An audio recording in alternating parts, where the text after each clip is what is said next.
When I returned from my business trip, I discovered my daughter-in-law had remodeled my entire house. "My parents will live here with you now," Victoria announced, with that sweet smile that never reached her eyes. Easier to have all the dead weight under one roof. 1 hour later, she was panicking. "Why are the police here looking for me?" If you're watching this, subscribe and let me know where you're watching from. But let me backtrack and tell you how a perfectly ordinary Tuesday turned into the most satisfying day of my 64 years. I'm Ava Henderson, and I thought I knew my daughter-in-law. I thought I understood the delicate balance we'd maintained since my son Daniel married Victoria 8 years ago. I thought wrong about everything. The business trip to Portland had been routine. Checking on our construction sites, meeting with suppliers, the usual responsibilities that came with running Henderson Construction since my husband Robert's death 3 years ago. Daniel managed the day-to-day operations now, but I still handled the major accounts and financial oversight. Or so I believed. The flight home was delayed, which meant I arrived at my house, the house Robert and I had built 30 years ago, at nearly 10 o'clock on a Tuesday night. The porch light was off, which was odd. Victoria always left it on when I traveled. I fumbled with my keys in the darkness, and when I finally got the door open, I stood there staring. My living room had been completely transformed. The warm burgundy walls Robert had painted by hand were now stark white. My grandmother's antique furniture had vanished, replaced by sleek modern pieces that looked like they belonged in a doctor's waiting room. "Surprise!" Victoria appeared at the top of the stairs, her blonde hair perfectly styled despite the late hour. "I hope you don't mind, but I took the liberty of updating a few things while you were away." I set my suitcase down slowly, trying to process what I was seeing. "Where is my furniture, Victoria?" "Oh, that old stuff? I donated it. Such a relief to get rid of all those dusty antiques." She descended the stairs with theatrical grace, clearly pleased with herself. "The house feels so much more contemporary now, don't you think?" My grandmother's rocking chair. Robert's favorite reading chair. The coffee table where we'd played countless games with the children. All gone. "You had no right." "Actually, I did." Victoria's smile sharpened. "Daniel signed the paperwork months ago. As his wife, I have legal authority to make household decisions. Besides, you'll need to get used to sharing the space." That's when she dropped the bomb about her parents moving in. Her parents, who had never worked a day in their lives and lived off government assistance and Victoria's increasingly expensive gifts. I wanted to scream. I wanted to demand explanations. But something in Victoria's expression warned me to tread carefully. This wasn't spontaneous redecorating. This was calculated, planned, deliberate. "Where exactly do you propose everyone will sleep?" I asked, my voice surprisingly steady. "Well, naturally you'll move to the guest room. Mother and Daddy will take the master suite. They need the space for all their medical equipment." Victoria examined her manicured nails. "Don't worry, I've already moved your things. The guest room, in my own house. The house my husband built with his own hands." But I didn't argue. Not yet. Because 3 weeks earlier, I had discovered something about Victoria that changed everything. Something that made this little power play seem almost quaint by comparison. You see, my daughter-in-law wasn't just rearranging furniture. She was stealing from us. Systematically, cleverly, and in amounts that would destroy our family business if discovered. And I had been keeping her secret. 3 weeks earlier, I had been working late in the office, trying to reconcile some discrepancies in our quarterly reports. Henderson Construction had been my life's work alongside Robert, and after his death, maintaining its success felt like honoring his memory. The numbers weren't adding up. Small amounts at first, a few hundred here, 1,000 there.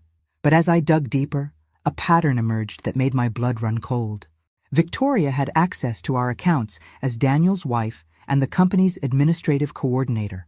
What I discovered that night, cross-referencing invoices with bank statements by the light of my desk lamp, was a masterpiece of embezzlement. Fictitious vendor payments, inflated supply costs with the difference redirected to a separate account, even false employee bonuses that somehow never made it to the intended recipients. Over 18 months, Victoria had stolen nearly $200,000 from Henderson Construction. My first instinct was to call Daniel immediately, wake him up, drag him to the office, show him the evidence. But something stopped me. Daniel loved Victoria. Completely, blindly, devotedly. She had transformed my serious, workaholic son into a man who laughed easily, who took vacations, who seemed genuinely happy for the first time in years. Their children, my grandchildren Emma and Jake, adored their mother. If I exposed Victoria's theft, it wouldn't just destroy her. It would devastate Daniel, traumatize the children, and tear our family apart. The scandal would likely ruin our business reputation as well. So, I made a decision that I now realize was both noble and incredibly stupid. I would handle it quietly. I would confront Victoria privately, give her a chance to explain, maybe work out a repayment plan. We would keep it between us, protect the family, preserve everyone's dignity. I was so naive.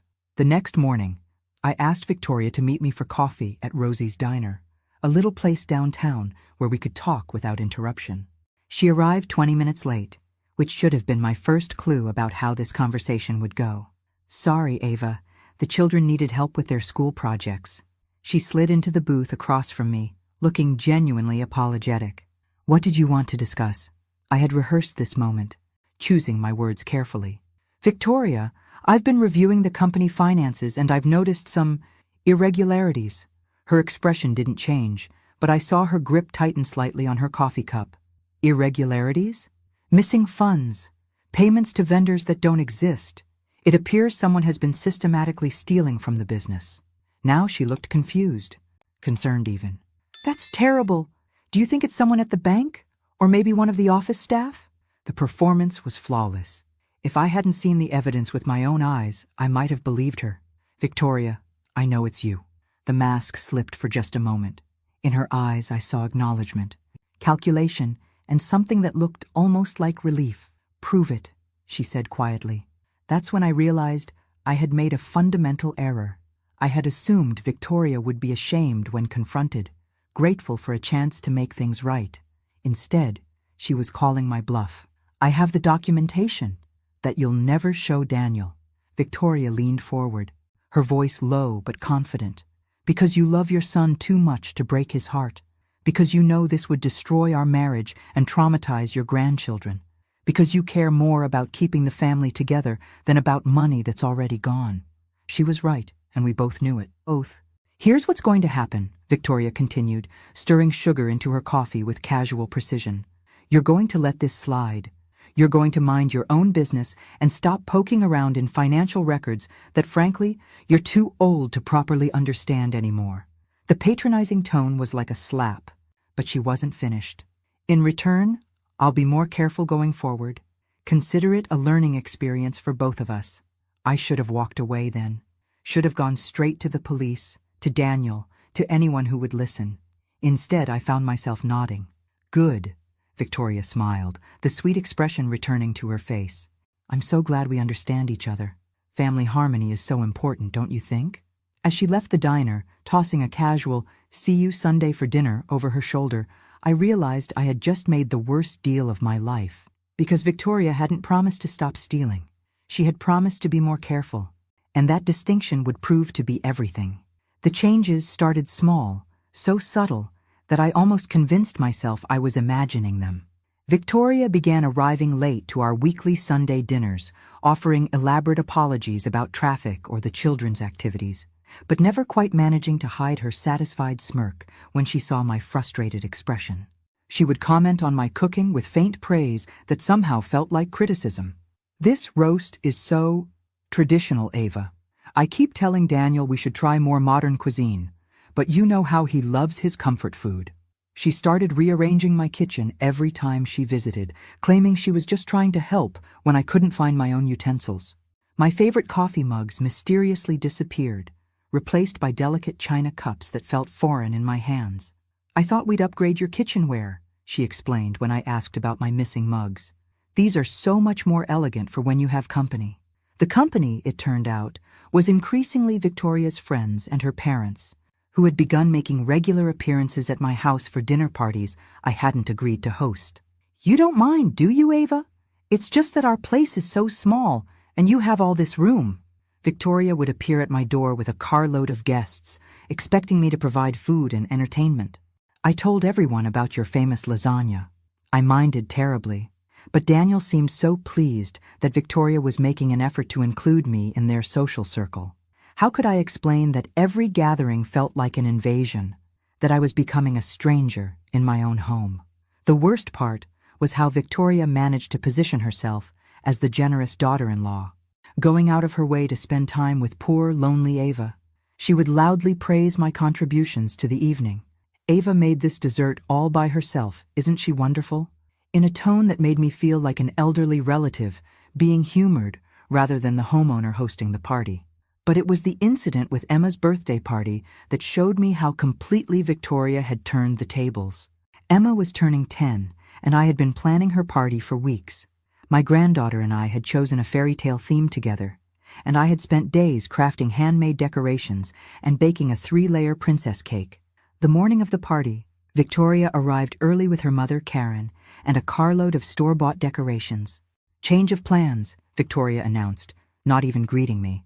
We decided to go with a more modern theme, pink and gold, very Instagram-worthy. They proceeded to take down my handmade decorations, replacing them with generic balloons and banners that looked like they came from a warehouse store. When I protested, Victoria's voice turned sharp. "Ava, I appreciate your efforts, but Emma is my daughter. I think I know what she prefers." Emma stood in the doorway watching this exchange, her face fallen. She had been so excited about the fairy tale decorations we had made together. "But Grandma and I worked really hard on the fairies," Emma said in a small voice. "Oh, sweetheart," Victoria's tone instantly became sugary. "Grandma means well, but sometimes grown-ups have different ideas about what looks nice. Don't worry, this will be much prettier." The dismissal was complete. My granddaughter's disappointment, my hours of work, my role in her celebration, all swept aside with casual cruelty. But the real blow came when the other parents arrived for the party. "Victoria, this looks amazing," one mother exclaimed. "You're so creative with parties." "Thank you. I stayed up all night putting this together."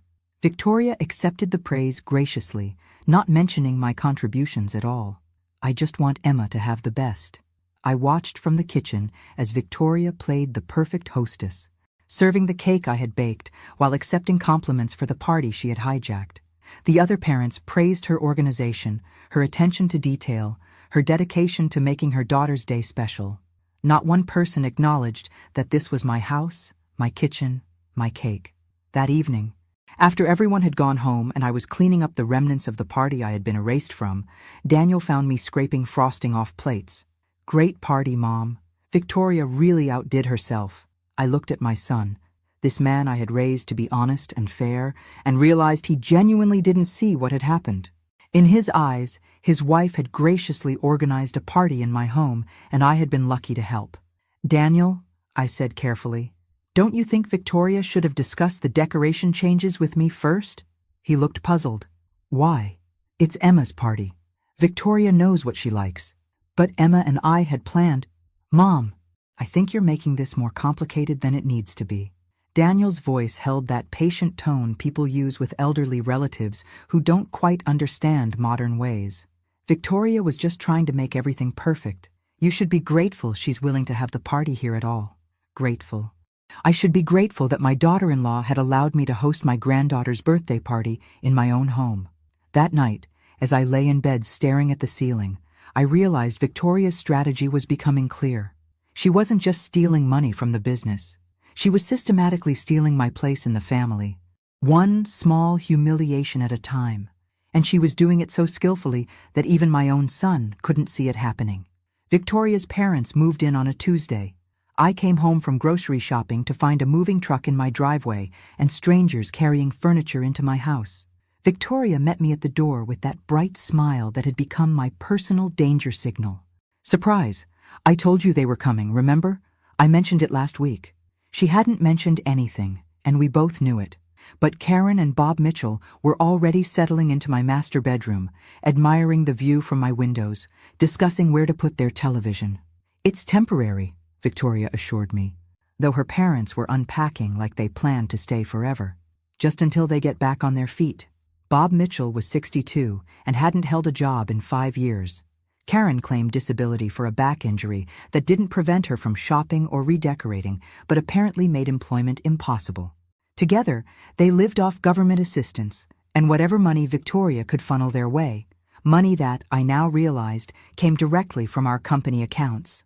They'll contribute to household expenses, of course, Victoria continued, though she didn't specify when or how much. Within a week, my quiet home had become a chaotic boarding house. Karen rearranged my kitchen to suit her cooking preferences.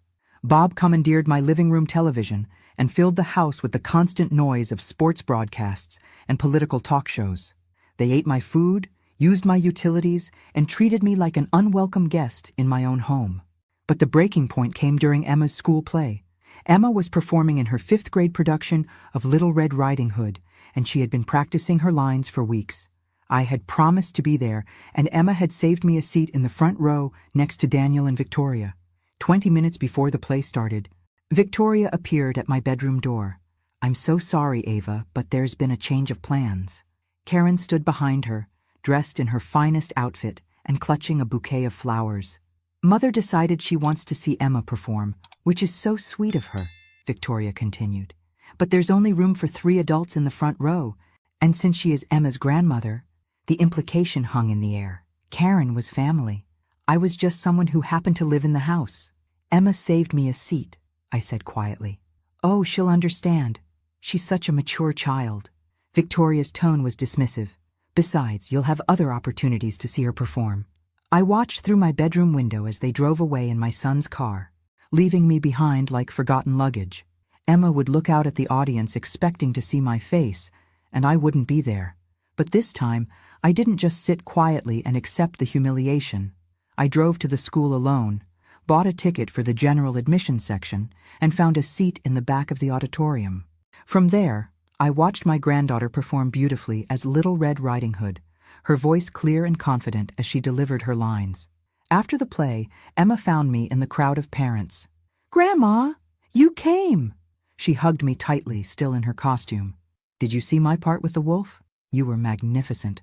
"Sweetheart, the best Little Red Riding Hood I've ever seen." "But why were you sitting back there? I saved you a seat in front." Before I could answer, Victoria appeared with Karen in tow.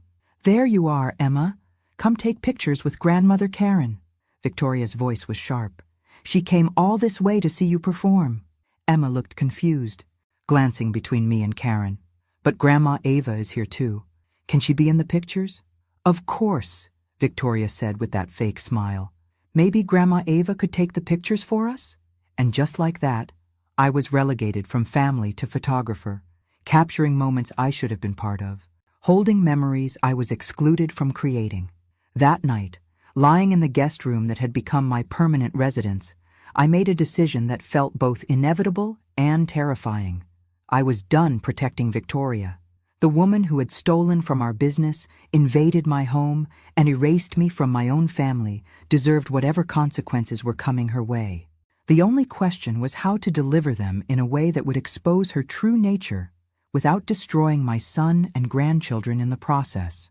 But first, I needed to understand exactly how deep Victoria's deception went. Because if she was bold enough to steal my place in the family, I had a feeling the financial theft was far from over. The next morning, I called in sick to work and drove to the office during lunch when I knew Victoria would be at home. It was time to do some serious digging in our financial records. What I discovered made the initial theft look like pocket change. Victoria had been busier than I imagined. Sitting alone in the office that afternoon, surrounded by spreadsheets and bank statements, I uncovered a web of financial fraud that took my breath away.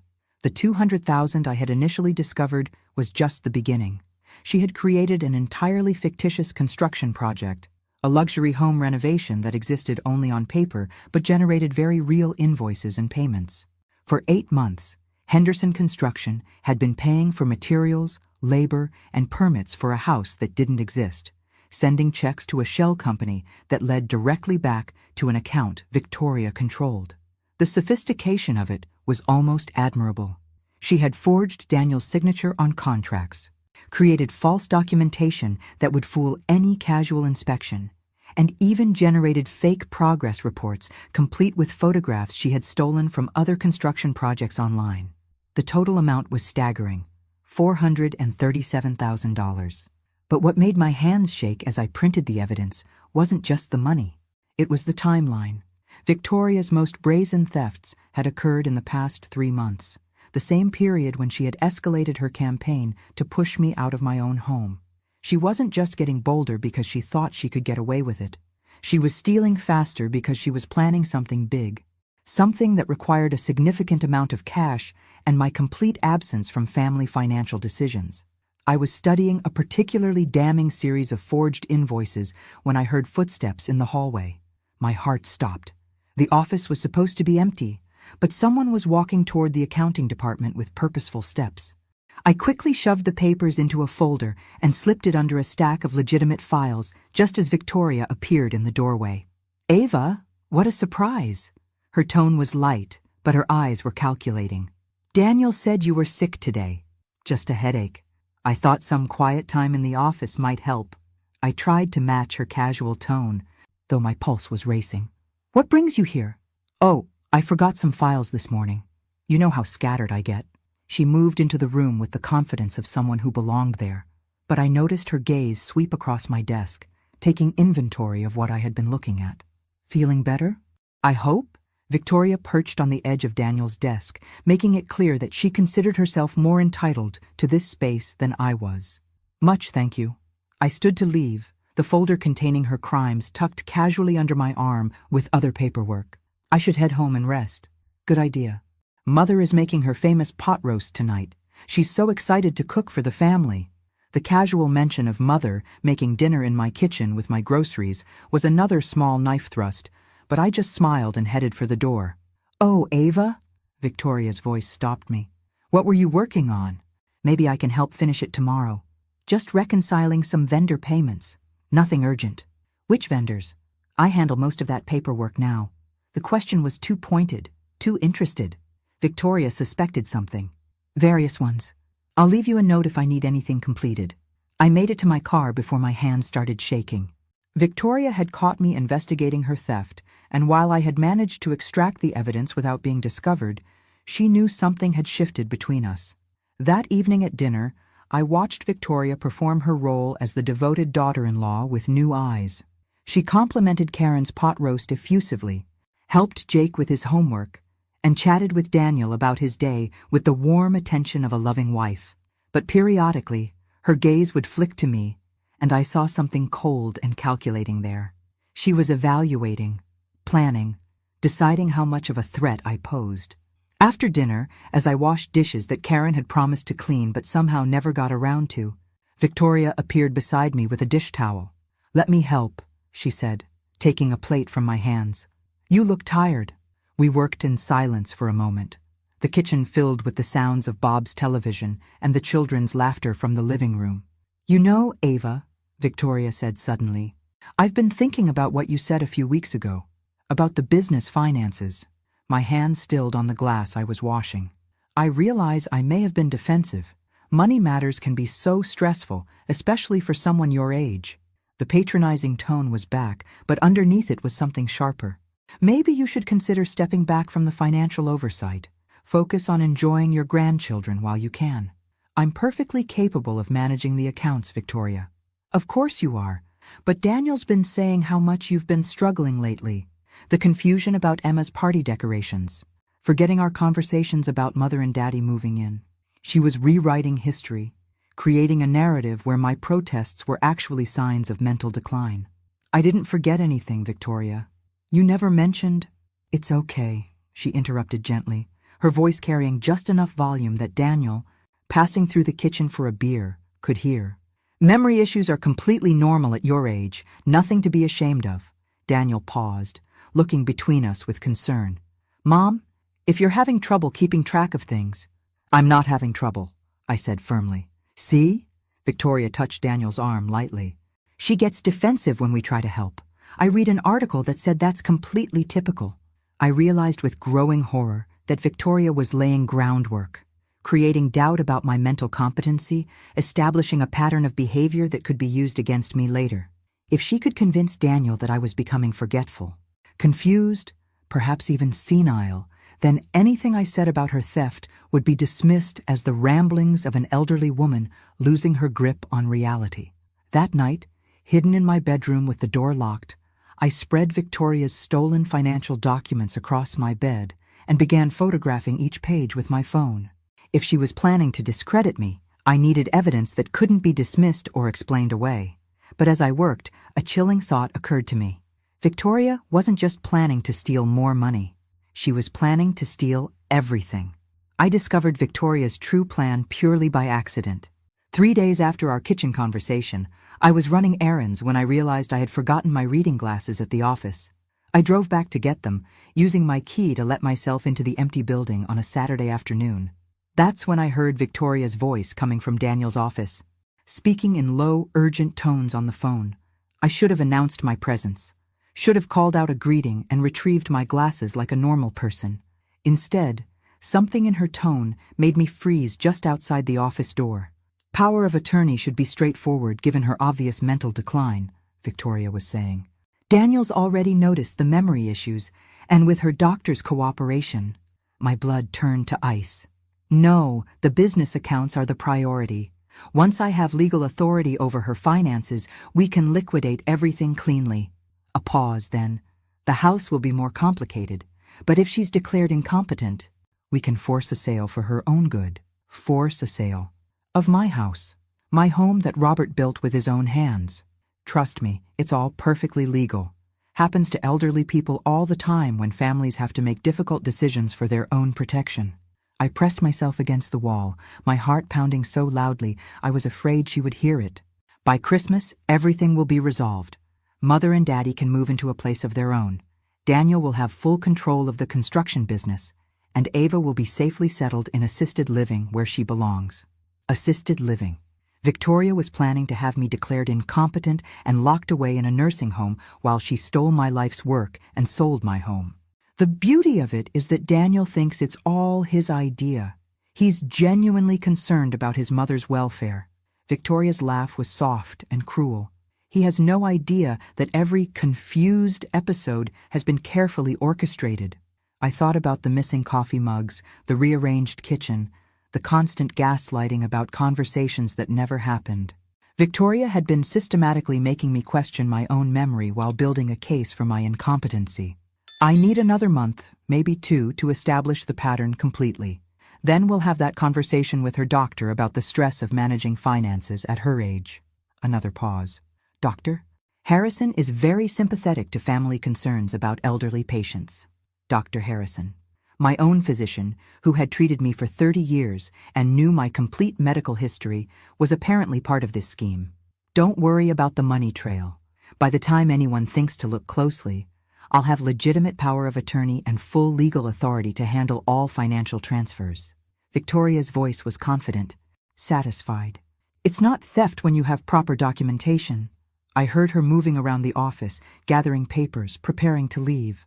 Panic flooded through me as I realized I was trapped in the hallway with no way to escape without being seen. I need to go. Daniel's expecting me home soon, and I can't keep being late without raising suspicions. Victoria's voice was getting closer to the door. Just have everything ready on your end. This is our chance to set ourselves up for life. I slipped into the supply closet just as Victoria emerged from Daniel's office. Through the crack in the door, I watched her lock up and walk toward the exit, humming softly to herself, like someone without a care in the world. After her footsteps faded and I heard the building's main door close, I sat in that dark closet for 10 full minutes, trying to process what I had just learned. Victoria wasn't just stealing money from the business. She was orchestrating the complete destruction of my life, with my own son's unwitting cooperation and my doctor's professional assistance. By Christmas, I would be in a nursing home, stripped of my assets, my autonomy, and my family. Victoria would control everything. The business Robert and I had built, the house we had called home, even my relationship with my grandchildren. And the most diabolical part was that everyone would see it as a sad but necessary decision made by loving family members who only wanted what was best for poor, confused Ava. When I finally emerged from the supply closet, I wasn't the same woman who had entered it. I had spent months protecting Victoria to preserve family harmony. I had endured humiliation after humiliation rather than expose her crimes and hurt my son. But Victoria had made a fatal miscalculation. She had assumed I would go quietly. that I would accept her version of reality and disappear gracefully into whatever institutional corner she had planned for me. She was about to discover just how wrong she was. Because if Victoria wanted to play chess with my life, I was ready to show her what happens when you underestimate a woman who has absolutely nothing left to lose. The real game was just beginning. I spent Sunday morning at the public library, researching financial fraud laws and elder abuse statutes on their computer. Amazing how much you can learn when you're properly motivated. Detective Sarah Chen at the Economic Crimes Division was surprisingly easy to reach on a Monday morning. I had expected bureaucracy and red tape. Instead, I got a competent professional who listened carefully as I explained my situation. "Mrs. Henderson, what you're describing is a textbook case of financial exploitation," Detective Chen said. "Do you have documentation?" "Extensive documentation, bank records, forged contracts, fake invoices, everything. I'd like to see those as soon as possible. Can you come in this afternoon?" 3 hours later, I sat in Detective Chen's office watching her review the evidence I had compiled. Her expression grew increasingly grave as she studied Victoria's handiwork. "This is sophisticated," she admitted. "Your daughter-in-law has real skill at this. The shell company, the forged signatures, the fake construction project. She's done this before." "Before?" I'd bet money on it. "Nobody starts with fraud this complex." Detective Chen leaned back in her chair. "We'll need to verify these documents, interview witnesses, build a solid case. That takes time." "How much time?" 6 weeks minimum, possibly longer if she's been careful about covering her tracks." 6 weeks. Victoria's timeline had her filing for power of attorney within a month. "Detective, she's planning to have me declared incompetent. She has my doctor involved, and she's convinced my son that I'm losing my memory." Detective Chen's expression hardened. "That changes things.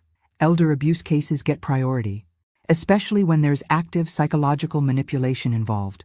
She picked up her phone. "Let me make some calls." By Wednesday, Detective Chen had assembled a team that included a financial crimes specialist, an elder abuse investigator, and a prosecutor from the district attorney's office who specialized in family fraud cases. But the most important addition to our team was someone I had never expected: my own doctor. Dr. Harrison sat across from me in his office Thursday afternoon, his face flushed with embarrassment and anger. "Ava, I owe you a tremendous apology. Victoria approached me 6 weeks ago, claiming to be concerned about your mental health. She described episodes of confusion, memory loss, difficulty managing your finances, none of which were true. I realize that now. She was very convincing, very concerned, and she had specific examples." Dr. Harrison shook his head ruefully. "She played perfectly into my biases about elderly patients and concerned family members." "What did she ask you to do?" "She wanted me to evaluate your cognitive function and potentially recommend a mental health assessment. She suggested that if you were struggling with memory issues, it might be kinder for the family to take over your financial responsibilities." The manipulation was breathtaking in its thoroughness. "She even brought me articles about elderly financial abuse," Dr. Harrison continued, claiming she was worried that someone might be taking advantage of your confusion. "The irony is sickening. Will you help us?" "Absolutely. I've already contacted Detective Chen and provided a statement about Victoria's attempts to manipulate medical professionals. What she did isn't just fraud. It's a violation of the sacred trust between families and their physicians." Friday morning brought the call I had been waiting for. "Mrs. Henderson, this is Detective Chen. We're ready to move forward. Can you be available Monday morning around 10? "For what?" "To watch your daughter-in-law get arrested." The satisfaction in Detective Chen's voice was unprofessional and absolutely perfect. But first, I had one more chess piece to position. That afternoon, I called Daniel and asked him to meet me for coffee. Just the two of us, away from Victoria's influence and her parents' constant presence in my house. "Mom, you sounded strange on the phone. Is everything okay?" My son looked genuinely concerned, which made what I was about to do even more difficult. But Daniel deserved to hear the truth from me before he heard it from the police. "Daniel, I need to tell you something about Victoria, something that's going to be very hard to hear." His expression immediately became defensive, the way it always did when anyone criticized his wife. "Mom, if this is about the house renovations or her parents moving in, Victoria has been stealing from the company. Large amounts of money, over an extended period." Daniel stared at me like I had spoken in a foreign language. That's impossible. Victoria doesn't even have access to... He stopped, realization dawning. She handles administrative tasks, but she wouldn't... I have proof, Daniel. Bank records, forged contracts, documentation of nearly $500,000 in theft. The color drained from my son's face. That can't be true. I reached into my purse and pulled out a folder containing copies of the most damning evidence. I wish it weren't. For 20 minutes, Daniel reviewed the paperwork while I watched his world crumble. His wife, the woman he trusted completely, had been systematically destroying the business his father had built. Why didn't you tell me sooner? His voice was barely a whisper. Because I thought I could handle it quietly. I thought I could protect the family. Protect the family? Daniel's anger finally surfaced. She's been stealing from us for over a year. There's more, Daniel. Victoria has been planning to have me declared incompetent so she can gain control of all my assets. I told him about the phone conversation I had overheard, about Victoria's manipulation of Dr. Harrison, about her systematic campaign to make everyone believe I was losing my memory. By the time I finished, Daniel was gripping the edge of the table so hard his knuckles had turned white. The police are going to arrest her Monday morning, I said gently. I thought you should know. Daniel looked up at me with eyes full of pain and betrayal. What about Emma and Jake? What happens to them? They'll stay with you. Of course. You're their father. I don't know how to explain this to them. How do I tell my children that their mother is a criminal? I reached across the table and took his hand. We'll figure it out together, as a family. For the first time in months, Daniel squeezed my hand back. Victoria sensed something had changed. Over the weekend, she watched me with increasing suspicion, clearly trying to figure out what was different. I had stopped arguing with her parents' intrusions, stopped protesting when she rearranged my belongings, stopped reacting to her subtle provocations. You seem unusually calm lately, she observed Sunday evening as we cleaned up after dinner. Have you been taking something for your anxiety? I'm just trying to go with the flow, I replied mildly. You were right about picking my battles more carefully. Victoria's smile was sharp with satisfaction. She thought she had finally broken me into submission. I'm so glad to hear that. It's important for elderly people to accept help gracefully rather than fighting every change. If only she knew how gracefully I was about to accept the help of the police department. Monday morning arrived crisp and clear. I dressed carefully in my best navy suit, the one Robert had always said made me look formidable in business meetings. Today felt like the most important meeting of my life. Detective Chen had given me specific instructions. I was to behave normally, follow my usual morning routine, and be ready to provide access to Henderson Construction's offices when the arrest team arrived. I was sitting at my kitchen table, pretending to read the newspaper while actually listening for the sound of cars in my driveway, when Victoria appeared in her silk robe. You're up early, she said, moving toward the coffee maker with casual grace. Couldn't sleep, thought I'd get an early start at the office. Victoria poured herself coffee and leaned against the counter, studying my face. You know, Ava, I've been thinking about our conversation last week, about you stepping back from the financial responsibilities. Oh? Daniel agrees that it might be best for everyone. Less stress for you, more time to focus on the grandchildren. Victoria's voice was honey-sweet, but her eyes were calculating. We could start the transition this week. The transition to Victoria having complete control over the business accounts, she meant. That's very thoughtful, dear. Victoria blinked, clearly surprised by my easy agreement. She had been prepared for an argument, not cooperation. So you're open to the idea? At my age, I should be enjoying retirement, not worrying about quarterly reports. I folded the newspaper with deliberate care. When did you have in mind?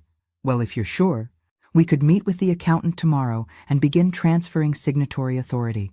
Tomorrow. Victoria was moving faster than Detective Chen had anticipated.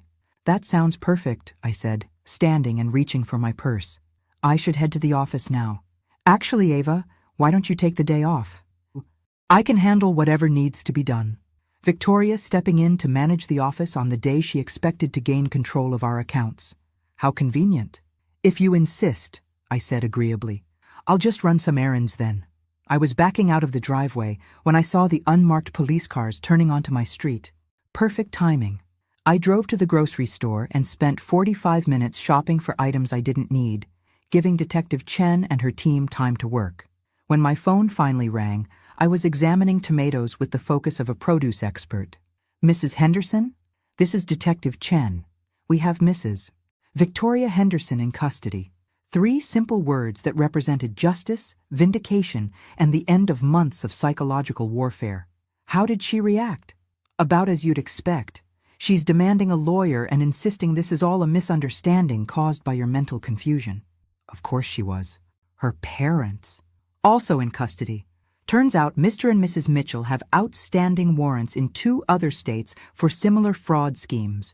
Your daughter-in-law learned from the best. I felt a wild urge to laugh. Victoria's parents weren't innocent victims of their daughter's generosity. They were career criminals who had trained her in the family business. What happens now? Arraignment this afternoon. With the amount of money involved and the elder abuse charges, I doubt she'll be granted bail. Detective Chen paused. "Mrs. Henderson, you should know that when we searched her belongings, we found documents indicating she was planning to file guardianship papers this week.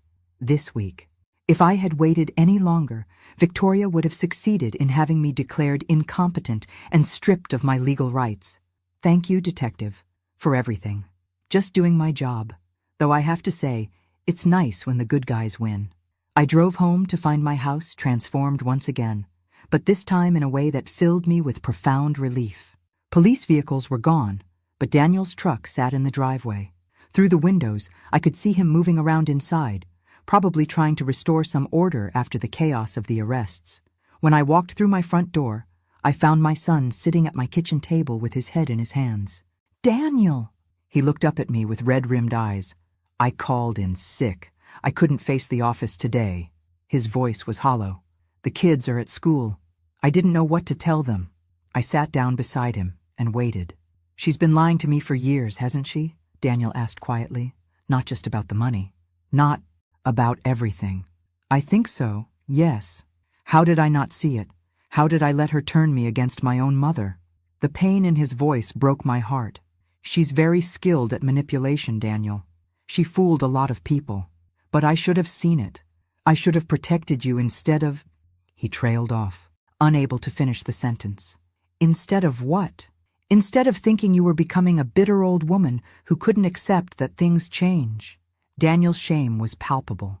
"She made me believe that your objections were just you being difficult, that your memory problems were making you paranoid. You were being a good husband, trying to support your wife. I was being a terrible son." We sat in silence for a moment, processing the magnitude of Victoria's deception and its impact on our family. "What happens to Emma and Jake?" Daniel asked finally. "That depends on what you want to happen. I want to raise them myself, here, with you, if you'll have us." The simple request brought tears to my eyes. My house, which had felt like a prison under Victoria's regime, would become a real home again. "Of course I'll have you. This is your house, too." Daniel managed a weak smile. "I think we need to have a long conversation about a lot of things." "We have time," I assured him. "We have all the time in the world." The house felt different without Victoria's presence, like a held breath finally released. Daniel and I spent Tuesday afternoon removing all traces of her parents' occupation of my bedroom. We donated their abandoned belongings to charity and thoroughly cleaned every surface they had touched. By evening, my master suite was mine again. "I forgot how peaceful this room could be," I said, standing at the windows that overlooked Robert's garden. "I'm sorry we let them take it from you," Daniel said quietly. "I'm sorry I let them take anything from you." The children's return from school was the conversation I had been dreading most. Emma and Jake bounded through the front door with their usual after-school energy, calling for their mother. When they found only Daniel and me waiting in the living room, their faces showed immediate confusion. "Where's Mom?" Emma asked, dropping her backpack by the door. Daniel had rehearsed this moment, but I could see the words still weren't easy. "Mom won't be coming home for a while," he said gently, pulling both children close to him on the couch. "She made some mistakes with money that weren't legal, and she has to answer for those mistakes." "What kind of mistakes?" Jake asked with the direct curiosity of a 7-year-old. "She took money that didn't belong to her." Emma, at 10, understood the implications more quickly. "She stole money?" "Yes." "From who?" Daniel glanced at me, and I nodded encouragingly. The children deserved honesty, even if it was painful. From our family business. From Grandma. Emma's face went through a series of expressions. Confusion, disbelief, anger, and finally a kind of resigned sadness that was heartbreaking to witness in a child. Is that why she was always mean to Grandma? Mean. Such a simple word that captured so much truth. Your mother wasn't mean, Daniel said carefully, but she was doing things that hurt Grandma, and that wasn't okay. Where is she now? Jake asked. In jail. The stark honesty of it hung in the air. Emma began crying quietly, not the dramatic sobs of a child, but the restrained tears of someone trying to be brave. Hey, I said, moving to sit beside her on the couch. This isn't your fault. Sweetheart, none of this is your fault. But what if people at school find out? Emma whispered. What if they say mean things about Mom? Then you tell them that your mother made a mistake, but that doesn't change who you are, I said firmly. You and Jake are good, smart, kind children, and nothing your mother did changes that. Will we still live here with you? Grandma? Jake asked. If you want to. This is your home for as long as you need it to be. Over the following days, we began establishing new routines.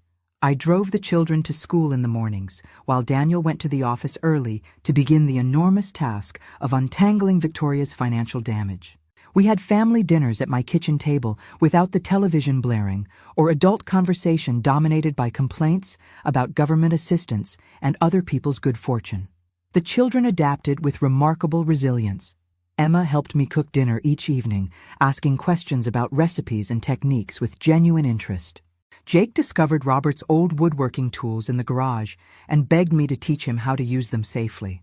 Grandma, can I make a birdhouse like Grandpa used to? He asked Thursday evening, his small hands examining a piece of smooth pine.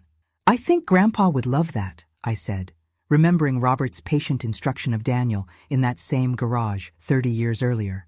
But it was Emma's question on Friday morning that showed me how much the children were truly processing. Grandma, were you really getting confused like Mom said? We were making pancakes together, and Emma was carefully measuring flour into the mixing bowl with scientific precision. No, sweetheart, I wasn't confused. Your mother was lying about that. Why would she lie? Because she wanted people to think I couldn't take care of myself anymore. That way, she could make decisions about my money and my house without anyone questioning her. Emma considered this while cracking eggs with unusual care. That's really mean. Yes, it was. I'm sorry she was mean to you. The simple apology from my granddaughter hit me harder than months of Victoria's psychological warfare. Children have a clarity about right and wrong that adults often lose in the complexity of relationships and social expectations. Thank you, Emma. That means a lot to me. Are you glad she's gone? I thought carefully about my answer. Emma loved her mother despite everything, and I didn't want to damage that relationship any more than Victoria's actions already had. I'm glad the lying and the meanness have stopped, I said finally. I'm glad our family can be honest with each other again. Emma nodded solemnly and returned to her egg-cracking duties. That afternoon, while the children were at school and Daniel was at work, Detective Chen called with an update. Victoria Henderson has been indicted on 14 counts of fraud, forgery, and elder abuse, she informed me. Her parents are facing similar charges, plus the outstanding warrants from other states. Will she go to prison? Almost certainly. The prosecutor is recommending 8 to 12 years, given the amount of money involved and the psychological manipulation aspects. 8 to 12 years. Emma would be in college by the time her mother was released. Jake would be graduating high school. How do you feel about that? Detective Chen asked. Relieved, I said honestly, and sad for my grandchildren. That's a normal response. You can feel justice has been served while still grieving what this means for your family. That evening, Daniel came home from work looking more hopeful than he had in days. I met with the insurance company and the bank today, he announced over dinner. We can recover about 60% of what Victoria stole. It's not everything, but it's enough to keep the business stable. What about the house? Emma asked. Victoria said you might have to sell Grandma's house. Daniel looked at me with a question in his eyes. This house isn't going anywhere, I said firmly. This is our family home, and it's staying in the family where it belongs. Relief flooded Emma's face, and Jake actually cheered. Besides, I added with a smile that felt genuinely happy for the first time in months, somebody needs to teach Jake how to build that birdhouse properly. 2 weeks after Victoria's arrest, I received a call that changed everything I thought I understood about my daughter-in-law's motivations. Mrs. Henderson, this is Agent Patricia Morrison with the FBI Financial Crimes Unit. I need to speak with you about Victoria Henderson's case. FBI. This had escalated far beyond local fraud charges. Agent Morrison met me at a coffee shop downtown, far from Henderson Construction's offices and prying ears. She was a compact woman in her 40s with shrewd eyes and a direct manner that reminded me of Detective Chen. Mrs. Henderson, Victoria's case isn't isolated. She's part of a much larger criminal network that targets elderly business owners across the country. The words sent a chill through me. A network? Organized financial exploitation schemes. Young women marry into established families, gain access to business assets, and systematically drain them over several years. Agent Morrison opened a tablet and showed me photographs. Victoria isn't even her real name. The woman in the FBI photos looked like my daughter-in-law, but younger, with different colored hair and a different last name. Sarah Michelle Collins. She's been doing this for 12 years, Agent Morrison continued. 3 previous marriages, all to men whose families owned successful businesses. In each case, she manipulated the family dynamics, isolated the business owners from their children, and stole hundreds of thousands of dollars before disappearing. But she didn't disappear this time. No, she made a crucial error with your family. Agent Morrison pulled up another document on her tablet, a detailed psychological profile that made my skin crawl. Victoria's previous targets were all widowed men with grown children who lived far away. She would marry the target, gradually gain control of his assets, then either wait for him to die naturally or arrange accidents. Arrange accidents? Her second husband died in a suspicious car crash 6 months after signing over power of attorney. Her third husband suffered a fatal fall down the stairs of his own home. Agent Morrison's expression was grim. Both deaths were investigated, but there wasn't enough evidence to prove foul play. The implication hit me like a physical blow. She was planning to kill me. We believe so, yes. The assisted living facility story was probably just a backup plan. Once she had power of attorney, you would have become a liability. I thought about Victoria's careful escalation of her campaign against me, her systematic destruction of my credibility, her timeline of gaining legal control over my assets by Christmas. Why didn't she just continue with her usual pattern? Why target our family when Daniel has children? Because Henderson Construction is worth significantly more than her previous targets. We estimate your family's total assets at nearly $2 million. Agent Morrison closed the tablet. Victoria got greedy. She broke her own pattern because the payoff was too big to resist. What happens now? Victoria's facing federal charges in addition to the state charges. Interstate fraud, racketeering, conspiracy. She's looking at 25 years to life without the possibility of parole. 25 years to life. Victoria would likely die in prison. There's something else, Mrs. Henderson. We need your help. Agent Morrison explained that Victoria was the key to unraveling the entire criminal network. Other families had lost everything to similar schemes, and some had never discovered they were victims of organized crime rather than simple family greed. We'd like you to testify before a grand jury about Victoria's methods. Your case is the most thoroughly documented example we have of how these schemes operate. Of course, that evening, I called Daniel to explain what I had learned. The silence on the other end of the phone lasted so long, I thought the call had been dropped. Dad? Emma's voice came through the phone. Daniel, are you there? I'm here. His voice sounded hollow. I married a serial killer, Mom. You married a woman who lied about everything, including who she was. You couldn't have known. I brought her into our home. I led her around my children. I chose her over my own mother when she was planning to murder you. The pain in his voice was unbearable. Daniel, listen to me. Victoria fooled federal investigators for 12 years. She fooled 3 other families completely. She fooled police departments and coroners and insurance companies. I took a deep breath. You were a victim too.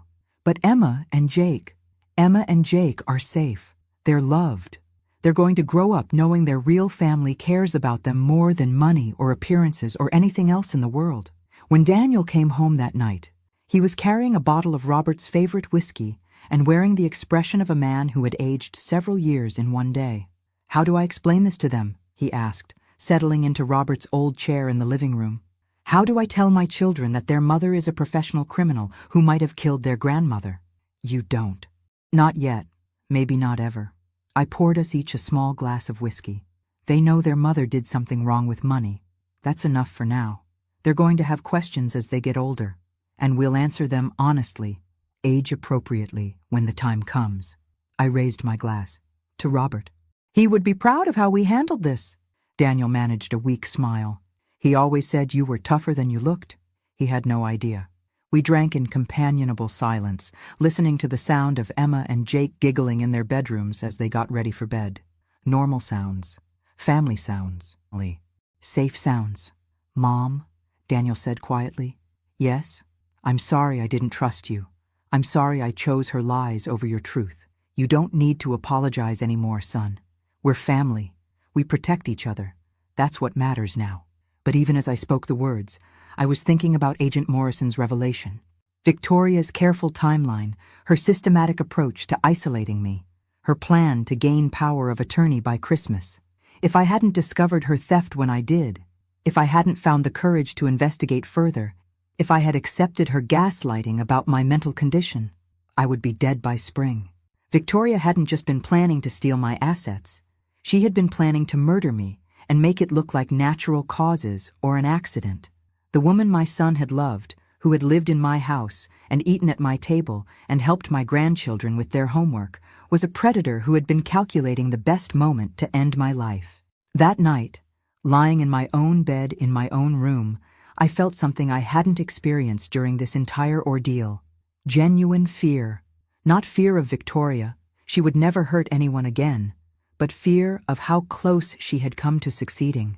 How many other families were out there right now, unaware that their loved one's new spouse was actually a professional killer sizing them up for murder? The grand jury testimony took place on a cold morning in November, exactly 1 month after Victoria's arrest. I wore my navy suit again, my armor for important occasions, and carried a folder containing every document, photograph, and piece of evidence I had compiled during Victoria's campaign against me. Agent Morrison introduced me to the prosecutor, a sharp-eyed woman named Janet Walsh who specialized in organized crime cases. "Mrs. Henderson, your testimony is crucial to this case," Janet explained. "Victoria Henderson represents the most sophisticated financial predator we've encountered. Your detailed documentation of her methods will help us protect other families and put away her entire network." The grand jury room was more intimidating than I had expected. 23 strangers who would decide whether Victoria faced federal charges that could keep her in prison for the rest of her life. But as I began speaking, telling the story of Victoria's systematic destruction of my family's trust and security, something remarkable happened. My voice grew stronger, my resolve clearer. I wasn't just testifying about financial fraud. I was speaking for every elderly person who had been dismissed, manipulated, or targeted by someone who saw their accumulated wealth as easy prey. "Victoria Henderson didn't just steal money," I said, looking directly at the jury foreman. "She stole my identity within my own family. She convinced my son that I was becoming mentally incompetent while secretly planning to murder me once she gained control of my assets." The room was completely silent. She turned my own home into a prison where I was treated as an unwelcome guest. She erased me from family photographs and celebrations. She systematically destroyed my relationship with my son while positioning herself as the devoted daughter-in-law who was generously caring for a difficult elderly relative. I pulled out the folder of evidence: bank records, forged contracts, photographs of my redecorated house, recordings of conversations with Dr. Harrison and Detective Chen. But Victoria made one crucial mistake. She underestimated the woman she was trying to destroy. 2 hours later, I emerged from the federal building feeling lighter than I had in months.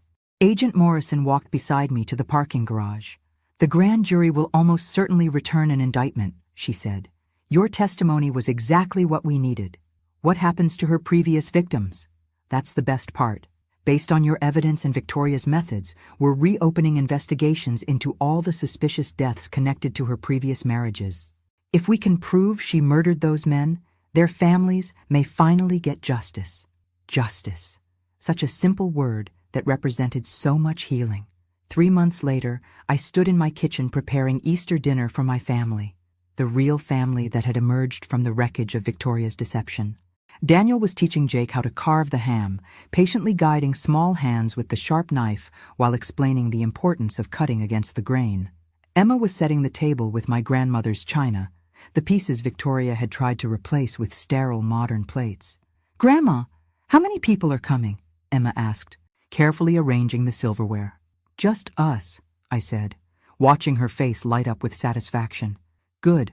I like it better when it's just family." Family. Not the performance of family obligations or the manipulation of family guilt, but the genuine connection between people who chose to love and protect each other. Daniel appeared at my elbow with a glass of wine. "The ham's ready. Jake did an excellent job with the carving. He had a good teacher. I learned from the best." Daniel's smile was warm and genuine, free from the tension that had shadowed his face during his marriage to Victoria. "Mom, I have something to tell you." I set down my serving spoon, immediately alert to his serious tone. The insurance settlement came through. Full recovery of the stolen funds, plus damages for the emotional distress Victoria caused. Daniel reached into his pocket and pulled out an envelope. "This is your share. Daniel, the money belongs to the business. The business belongs to both of us. And after what you went through to save it, you've earned every penny." He pressed the envelope into my hands. "Besides, I have plans that require your financial independence." "Plans?" "I want to expand Henderson Construction, open a second location, maybe specialize in custom homes for retirees." Daniel's enthusiasm was infectious. "But I need a business partner I can trust completely. Someone with experience, wisdom, and a proven ability to spot trouble before it destroys everything we've worked for. A business partnership, equal footing, mutual respect, shared decision-making." "Are you offering me a job, son?" "I'm offering you exactly what Dad would want. A chance to build something lasting together." That evening, after the dishes were cleaned and the children were in bed, Daniel and I sat on the back porch watching the sunset paint Robert's garden in shades of gold and amber. "Do you think about her?" Daniel asked quietly. "Victoria, sometimes? Do you hate her?" I considered the question seriously. Hate was such a strong emotion, and it required so much energy to maintain. "I hate what she did to our family. I hate that she hurt you and the children. I hate that she saw me as disposable." I sipped my wine thoughtfully. "But hating Victoria herself? That would give her more power over me than she deserves. I think I still love her, and I hate that about myself." "Daniel, you loved the woman you thought she was. That woman never actually existed, but your love was real. How do I explain that to Emma and Jake when they're older? You tell them the truth, that sometimes people pretend to be something they're not, and that it's not your fault for believing them. You tell them that real love is honest, protective, and kind, and that they deserve nothing less." 6 months later, Victoria Henderson, whose real name we learned was Sarah Michelle Collins, was sentenced to life in prison without the possibility of parole for racketeering, murder, and organized criminal enterprise. I didn't attend the sentencing. I was too busy helping Emma plant flowers in Robert's garden and teaching Jake how to build a proper birdhouse with dovetail joints that would last for decades. The house that Victoria had tried to steal became fuller and happier than it had been since Robert's death. Daniel and the children moved in permanently, not as refugees from Victoria's destruction, but as a choice to build something better together. Henderson Construction expanded exactly as Daniel had envisioned, with Ava Henderson listed as senior partner on all the business documents. I was no longer the elderly mother being humored with token responsibilities, but a full business partner whose experience and instincts were valued and respected. On quiet evenings, when the children were doing homework and Daniel was reviewing construction plans, I would sometimes think about how close Victoria had come to succeeding, how easily her manipulation could have worked if I hadn't discovered that first discrepancy in our accounts.